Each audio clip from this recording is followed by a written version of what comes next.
Welcome to stock market simplified episode 22க்கு உங்களை அன்போட வரவேற்கிறேன். இதுதான் இந்த சீரீஸில் நீங்கள் பார்க்கக்கூடிய முதல் வீடியோவாக இருந்துச்சு அப்படின்னா இதுக்கு ப்ரீவியஸ் வீடியோ பாருங்கள். ஆப்ஷன்னா என்ன, ஃபியூச்சர்னா என்ன அப்படிங்கிறத பற்றின ஒரு பேசிக்ஸான விஷயங்கள் எல்லாத்தையுமே அந்த வீடியோவில் எக்ஸ்பிளைன் பண்ணியிருக்கிறேன்.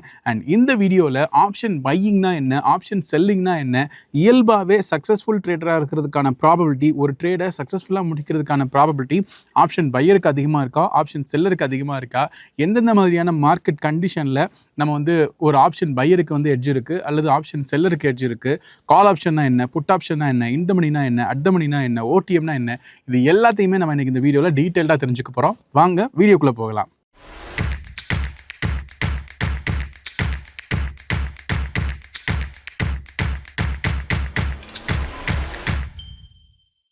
Once again welcome to stock market simplified. இந்த எபிசோடுக்கு உங்களை மறுபடியும் அன்போட வரவேற்கிறேன். ஆப்ஷன் ட்ரேடிங் அப்படின்னு வரும்போது ரெண்டு முக்கியமான மேஜர் கேட்டகரி இருக்குது. ஒன்று ஆப்ஷன் பையிங், இன்னொன்று ஆப்ஷன் செல்லிங். இப்போ ஒரு ட்ரேட் வந்து எக்ஸிக்யூட் பண்ணணும் அப்படின்னா பையர் செல்லர் ரெண்டு பேருமே தேவை இல்லையா? இப்போ நீங்கள் ஒரு கால் ஆப்ஷனை பை பண்ணுறீங்க அப்படின்னா நீங்கள் ஒரு பையராக இருப்பீங்க. அந்த பை உங்களுக்கு கம்ப்ளீட் ஆகணும் அப்படின்னா நீங்கள் வாங்கக்கூடிய அதே கால் ஆப்ஷனை ஒருத்தர் விற்கிறதுக்கும் ரெடியாக இருக்கணும் இல்லையா? அவரை தான் நம்ம வந்து ஆப்ஷன் செல்லர் அப்படின்னு நம்ம சொல்வோம். இந்த ஆப்ஷன் ட்ரேடிங் அப்படிங்கிறது ஒரு ஜீரோ சம் கேம் மாதிரிங்க. அதாவது இங்கே யாராவது ஒருத்தர் தான் ஜெயிக்க முடியும். நீங்கள் ஒரு கால் ஆப்ஷன் பை பண்ணுறீங்க, நீங்கள் வந்து 10,000 ரூபாய் அதில் ப்ராஃபிட் எடுக்கிறீங்க அப்படின்னா உங்களுக்கு அந்த கால் ஆப்ஷனை செல் பண்ணவர் அங்கே 10,000 ரூபாய் லாஸ் பண்ணியிருக்காருன்னு அர்த்தம். ஸோ எப்பப்பெல்லாம் ஆப்ஷன் பையர் வந்து ப்ராஃபிட் பண்ணுறாங்களோ அப்போது ஆப்போசிட் எண்டில் இருக்கக்கூடிய ஆப்ஷன் செல்லர் லாஸ் பண்ணுறாங்க. எப்போல்லாம் ஆப்ஷன் செல்லர் வின் பண்ணுறாங்களோ, ப்ராஃபிட் பண்ணுறாங்களோ, அப்போல்லாம் ஆப்போசிட் சைடில் ஆப்ஷன் பையர் லூஸ் பண்ணுறாங்க அப்படின்னு அர்த்தம். இந்த ஆப்ஷன் பையிங்னா என்ன, செல்லிங்னா என்ன அப்படிங்கிறத நம்ம டெக்னிக்கலாக தெரிஞ்சுக்கிறதுக்கு முன்னாடி ப்ராக்டிக்கலாக ஒரு எக்ஸாம்பிள் சொல்கிறேன், உங்களுக்கு இன்னும் சூப்பராக புரியும். இப்போ ஒரு கிரிக்கெட் மேட்ச் நடக்கு. அந்த கிரிக்கெட் மேட்ச்சில் ஒரு பேட்டர் அடிக்கக்கூடிய ரன்ஸை வச்சு ஒரு பெட்டிங் நடக்குது அப்படின்னு வச்சுக்கலாம். இப்போ உதாரணத்துக்கு ஒரு மேட்ச் இருக்குது, அதில் விராட் கோலி 30 ரன்னுக்கு மேலே அடிக்கக்கூடிய ஒவ்வொரு ரன்னுக்கும் 100 ரூபாய் நான் தரேன் அப்படின்னு சொல்லி ஒருத்தர் பெட் கட்டுறாரு. சரிங்களா? மறுபடியும் சொல்கிறேன், விராட் கோலி 30 ரன்னுக்கு மேலே அடிக்கக்கூடிய ஒவ்வொரு ரன்னுக்கும் நான் 100 ரூபாய் தரேன் அப்படிங்கிறது தான் அந்த பெட். இந்த பெட்டிங்குள்ளே நீங்கள் வரணும் அப்படின்னா என்ட்ரி ப்ரைஸ் அப்படிங்கிறது 1000 ருபீஸ் அப்படின்னு சொல்கிறாரு.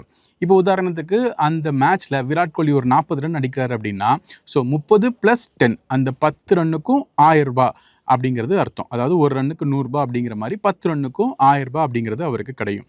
ஆனால் இந்த பெட்டிங்கில் நீங்கள் உள்ளே நுழையிறதுக்கு 1000 ரூபாய் நீங்கள் வந்து கட்டணும். இப்போ நீங்கள் நல்லா புரிஞ்சுக்கோங்க, விராட் கோலி மினிமம் 30 ரன்ஸ், அதுக்கப்புறமா எக்ஸ்ட்ரா ஒரு 10 ரன்ஸ், 40 ரன்ஸ் அடித்தா மட்டும்தான் உங்களுடைய அந்த 1000 ரூபாய் அப்படிங்கிறது கை காசு அப்படிங்கிறது கைக்கு வரும். 40 ரன்னுக்கு மேலே அடிக்கக்கூடிய ஒவ்வொரு ரன் அப்படிங்கிறது தான் உங்களுக்கான ப்ராஃபிட். சரிங்களா? இப்போ அந்த பேட்டர் எக்ஸாக்டாக 30 ரன் அடிக்கிறாருன்னு வச்சுக்கலாம். இப்போ அவர் 30 ரன் அடிக்கும்போது உங்களுக்கு எவ்வளோ பணம் கிடைக்கும்? கிடைக்குமா? கண்டிப்பாக கிடைக்காது. ஏன்னா என்ன பெட்டிங் அப்படின்னா 30 ரன்னுக்கு மேலே அடிக்கக்கூடிய ஒவ்வொரு ரன்னுக்கும் தான் 100 ரூபாய் தர்றதா பெட்டு. ஸோ எக்ஸாக்டாக 30 ரன் அடித்தா கூட உங்களுக்கு எந்த பணமே கிடைக்காது. ஸோ நீங்கள் என்ட்ரிக்காக கட்டின அந்த 1000 ரூபாயும் உங்களுக்கு லாஸ். சரிங்களா? இப்போ விராட் கோலி 10 ரன் அடிக்கிறாரு, 20 ரன் அடிக்கிறாருன்னா உங்களுக்கு எவ்வளோ பணம் கிடைக்கும்? கரெக்ட். அப்போவும் உங்களுக்கு எந்த பணமும் கிடைக்காது, உங்களுக்கு 0 தான் கிடைக்கும். இப்போ விராட் கோலி ஒரு 100 ரன் அடிக்கிறாரு அப்படின்னா உங்களுக்கு எவ்வளோ கிடைக்கும்? கண்டிப்பாக பெரிய பணம் கிடைக்கும். ஏன்னா 30 ரன்ஸுக்கு மேலே 70 ரன் எக்ஸ்ட்ரா அடிச்சிருக்கிறாரு. ஸோ 70 ரன்னுக்கு இன்ட்டு 100 போட்டிங்க அப்படின்னா 7000 ருபீஸ் உங்களுக்கு கிடைக்கும். இதில் 1000 ருபீஸ் அப்படிங்கிறது மட்டும்தான் உங்களுடைய அந்த என்ட்ரி ஃபீஸ் அப்படிங்கிறது. ஸோ 6000 ருபீஸ் நீங்கள் வந்து ப்ராஃபிட் பண்ணுறீங்க. புரியுதா இப்போ உங்களுக்கு? இப்போ நான் சொன்ன இந்த உதாரணத்தில் அந்த பெட்டிங் நடத்துகிறாரு இல்லையா, அவர் தான் ஆப்ஷன் செல்லர். சரிங்களா? நீங்கள் அந்த பெட்டுக்குள்ளே 1000 ரூபாய் என்ட்ரி ஃபீஸ் கட்டி நீங்கள் உள்ளே போகிறீங்க இல்லையா, நீங்கள் தான் ஆப்ஷன் பையர். ஸோ இந்த இடத்துல ஒரு பையருக்கு மேக்ஸிமம் ரிஸ்க் அப்படிங்கிறது அவர் என்ட்ரிக்காக கட்டின அந்த 1000 ரூபாய் தான் மேக்ஸிமமான ரிஸ்க். அவருக்கு கிடைக்கக்கூடிய மேக்ஸிமம் ப்ராஃபிட் என்ன அப்படின்னா அது அன்லிமிட்டட். ஏன்னா விராட் கோலி அந்த மேட்ச்சில் 100 ரன்னும் அடிக்கலாம், 150 ரன் அடிக்கலாம், ஏன் 200 ரன் கூட அடிக்கலாம். எவ்வளோ ரன் அடித்தாலும் சரி அவருக்கு அந்த ஒவ்வொரு ரன்னுக்கும் 100 ரூபாய் கிடைக்கும். ஸோ ஒருவேளை அவருக்கு ப்ராஃபிட் வருது அப்படின்னா அன்லிமிட்டடான ப்ராஃபிட் எடுக்கிறதுக்கும் ப்ராபபிலிட்டி இருக்குது. ஆனால் மேக்ஸிமம் ரிஸ்க் அப்படிங்கிறது 1000 ரூபாய்க்கு மேலே இல்லை. ஏன்னா 10 ரன் அடித்தாலும் அவருக்கு 1000 ரூபாய் லாஸ் தான், 20 ரன் அடித்தாலும் 1000 ரூபாய் லாஸ் தான், ஏன் விராட் கோலி டக் அவுட் அடித்தாலும் அன்னைக்கு அவருக்கு 1000 ரூபாய் லாஸ் தான். ஸோ இதை நம்ம எப்படி புரிஞ்சுக்கலாம் அப்படின்னா இந்த இடத்துல பையர் வின் பண்ணுறதுக்கான ப்ராபபிலிட்டி அப்படின்னு பார்க்கும்போது லெஸ் தென் 30 ரன் அடிச்சிருந்தாங்க அப்படின்னா அந்த இடத்துல அந்த 1000 ரூபாய் அப்படிங்கிறது லாஸ் ஆயிரும், மேக்ஸிமம் லாஸ் அப்படிங்கிறது கிடைக்கும். 30 ரன் எக்ஸாக்டாக அடித்தாலும் அந்த ஆப்ஷன் பையருக்கு லாஸ் தான் கிடைக்கும். அதே மாதிரி 40 ரன்னுக்கு மேலே அடிக்கும்போது மட்டும்தான் ப்ராஃபிட் அப்படிங்கிறது கிடைக்கும். சரிங்களா? ஆனால் ஆப்போசிட் சைடில் பார்த்தீங்க அப்படின்னா ஆப்ஷன் செல்லர், அதாவது அந்த டோர்னமெண்ட் அந்த பெட்டிங் நடத்துகிறாரு இல்லையா, அவருக்கு விராட் கோலி 30 ரன்னுக்கு கீழே அடிக்கும்போது அவர் அந்த 1000 ரூபாய் உங்கள்கிட்ட இருந்து வாங்கின அந்த 1000 ரூபாய் அவருக்கு ப்ராஃபிட்டாக மாறுது. விராட் கோலி எக்ஸாக்டாக 30 ரன் அடித்தாலும் அது அவருக்கு லாபம் தான். ஏன்னா அப்பவும் உங்களுக்கு எந்த காசும் கிடைக்காது. ஸோ அந்த 1000 ரூபாயை வந்து அவர் ப்ராஃபிட்டாக எடுத்துக்கலாம்.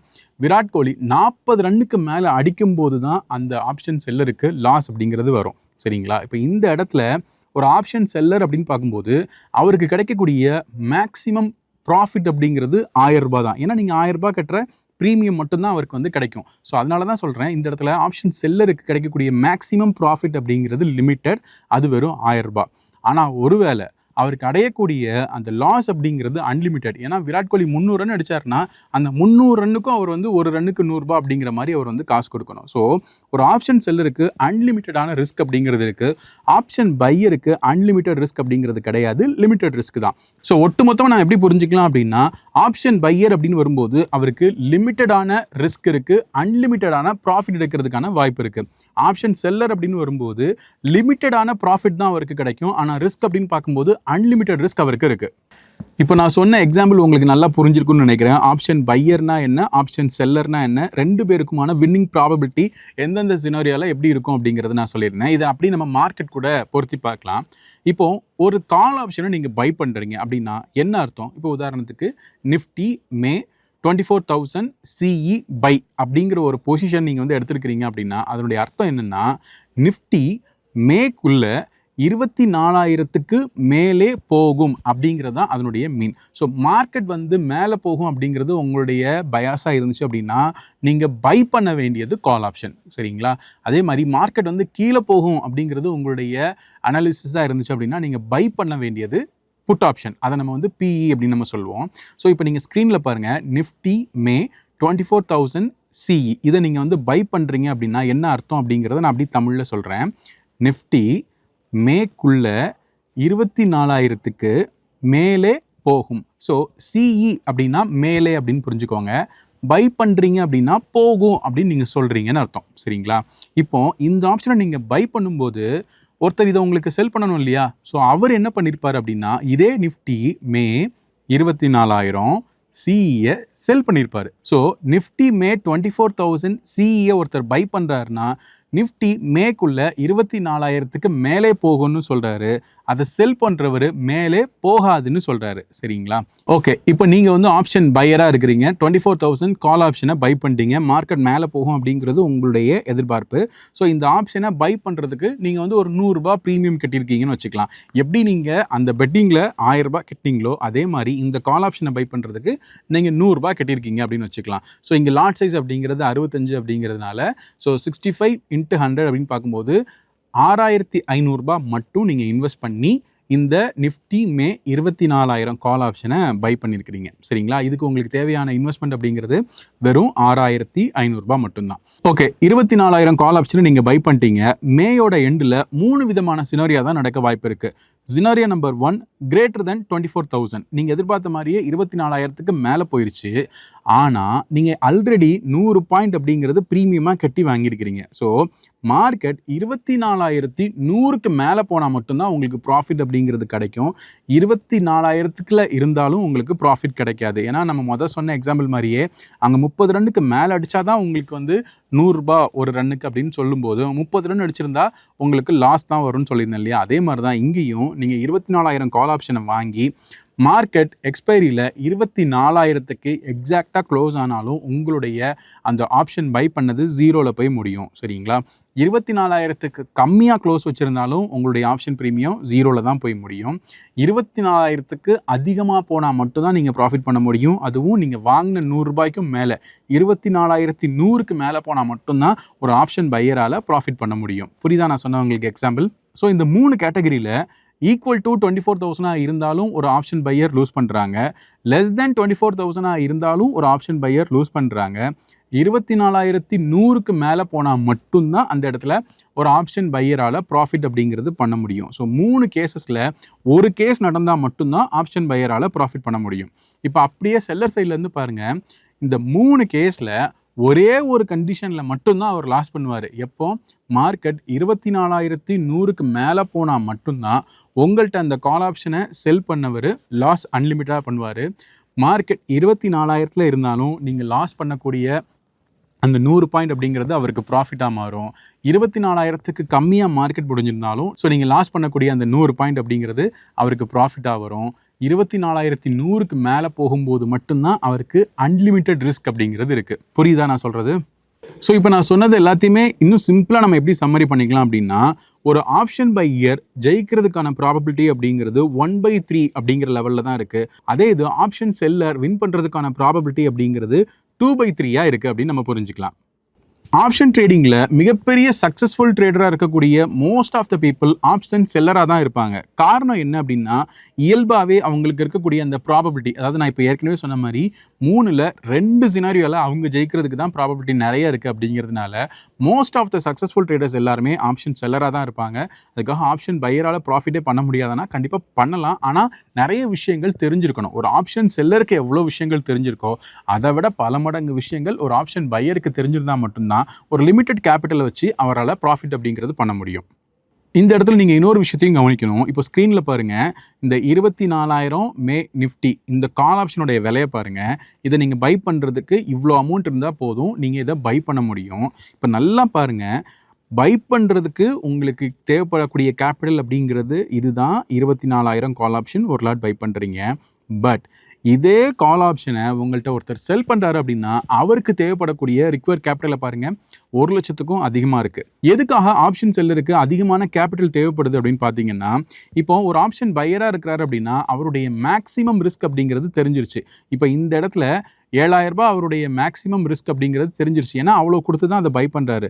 மார்க்கெட் எவ்வளோ தான் கீழே போனாலும் சரி, 24,000க்கு எவ்வளோ கீழே போனாலும் சரி, அவர் அந்த 7,000 ரூபாயை மட்டும்தான் லாஸ் பண்ண போகிறாரு. இப்போ ஒருவேளை மார்க்கெட் 24,000க்கு மேலே அதிகமாக போகும்போது, இப்போ 25,000 போகுது, இல்லை 26,000 போகுது அப்படின்னா அன்லிமிட்டெட் ப்ராஃபிட்டை பையர் வந்து எடுக்கணும். அந்த அன்லிமிட்டெட் ப்ராஃபிட்கான மணியை யார் கொடுக்கணும்?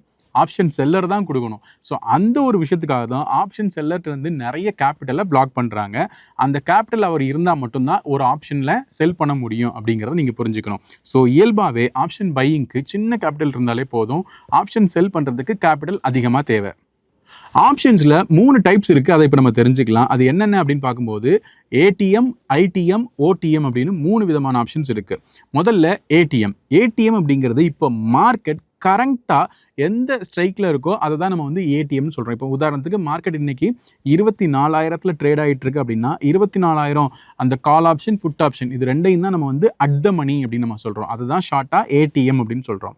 அடுத்ததாக ஓடிஎம். ஓடிஎம் அப்படிங்கிறது கால் ஆப்ஷனை பொறுத்த வரைக்கும் 24,000ல் மார்க்கெட் இப்போ இருக்குது, அதுதான் அட் த மணி அப்படின்னா 24,100, 200, 300 இது எல்லாமே வந்து ஓடிஎம் அப்படின்னு நம்ம வந்து சொல்வோம். அதே மாதிரி 24,000க்கு கம்மியாக இருக்கக்கூடிய 23,900, 23,800 கம்மியாக இருக்கிறது எல்லாத்தையுமே நம்ம வந்து இந்த மணி அப்படின்னு நம்ம சொல்லுவோம். எக்ஸாக்டாக மார்க்கெட் எந்த இடத்துல இருக்கோ அதை நம்ம வந்து அட் த மணின்னு நம்ம சொல்லுவோம். 24,000க்கு அதிகமாக இருக்கக்கூடிய கால் ஆப்ஷன்ஸ் எல்லாத்தையுமே நம்ம வந்து ஓடிஎம்னு சொல்லுவோம். இது எல்லாமே கால் ஆப்ஷனை பேஸ் பண்ணி நான் சொல்கிறேன். இதே புட் ஆப்ஷனுடைய ஏடிஎம் என்ன, ஓடிஎம் என்ன, ஐடிஎம் என்ன அப்படின்னு பார்த்தீங்கன்னா இதுக்கு அப்படி ஆப்போசிட்டில் இருக்கும். இப்போ உதாரணத்துக்கு புட் ஆப்ஷனை பொறுத்த வரைக்கும் 24,000 அப்படிங்கிறது அட் த மணியாக இருக்கும். 24,000க்கு மேலே இருக்கக்கூடிய 24,100, 200, 300 இது எல்லாமே இந்த மணி புட் ஆப்ஷன்ஸாக இருக்கும். 24,000க்கு கீழே இருக்கக்கூடிய வேல்யூஸ் எல்லாமே ஓடிஎம் புட் ஆப்ஷன்ஸாக இருக்கும். ஸோ இந்த எபிசோடில் நீங்கள் ஏடிஎம்னா என்ன, ஐடிஎம்னா என்ன, ஓடிஎம்னா என்ன இவ்வளோ தெரிஞ்சுக்கிட்டா போதும். ஒரு ட்ரேட் நீங்கள் எக்ஸிக்யூட் பண்ணுறீங்க அப்படின்னா எந்த ஸ்ட்ரைக் எடுக்கிறீங்க அப்படிங்கிறது ரொம்ப ரொம்ப முக்கியம். அட் த மணி எடுக்கணுமா, ஓடிஎம் எடுக்கணுமா, இந்த மணி எடுக்கணுமா அப்படிங்கிறது ஒரு முக்கியமான ஒரு கேள்வி. அந்த கேள்விக்கான விடையை நம்ம நெக்ஸ்ட் எபிசோடில் தெரிஞ்சுக்கலாம். மறுபடியும் உங்களை அடுத்த எபிசோடில் சந்திக்கிறேன். இந்த வீடியோ உங்களுக்கு பிடிச்சிருந்துச்சுன்னா லைக் பண்ணுங்கள், உங்கள் ஃப்ரெண்ட்ஸுக்கு மறக்காமல் ஷேர் பண்ணுங்கள், உங்களுடைய அட்டண்டன்ஸை பேரை கீழே கமெண்ட்டில் மறக்காமல் பதிவு பண்ணுங்கள். மறுபடியும் உங்களை அடுத்த வீடியோவில் சந்திக்கிறேன்.